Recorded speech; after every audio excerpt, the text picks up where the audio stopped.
మరి ఆన్లైన్ ద్వారా మరి నా యూట్యూబ్ ఛానల్ చూస్తున్నారు ప్రతి ఒక్కరికి కూడా ప్రభువైన యేసుక్రీస్తు వారి నామములో వందనములు తెలియజేసుకున్నాము.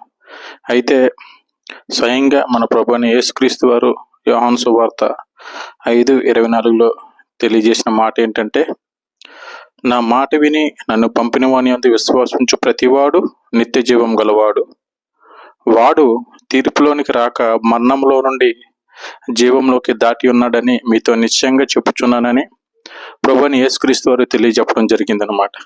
అయితే ఇక్కడ సారాంశం ఏంటంటే, యేసుక్రీస్తు వారు స్వయంగా చెప్తున్నారు నా మాట వినండి అని.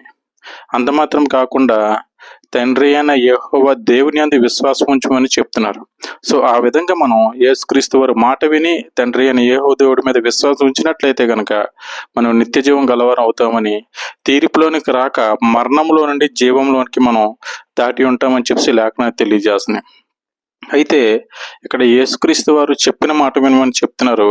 కానీ అదే యేసుక్రీస్తు ప్రభు వారు యోహాను సువార్త 7:16 నేను చేయు బోధ నాది కాదు, నన్ను పంపిన వాందే అని చెప్పి తెలియజెప్పడం జరిగిందనమాట. సో ఆ విధంగా యేసుక్రీస్తు ప్రభు వారు చెప్పే ప్రతి మాట కూడా తండ్రి అయిన యెహోవా దేవుడు చెప్తున్నాడని మనం పరిగణించి ఆయన యందు విశ్వాసం ఉంచి మనం నిత్య జీవం పొందాలని మీకు హెచ్చరిస్తూ నన్ను నేను హెచ్చరించుకుంటూ ఈరోజు ఈ యొక్క వాక్య భాగాన్ని ముగిస్తున్నాను.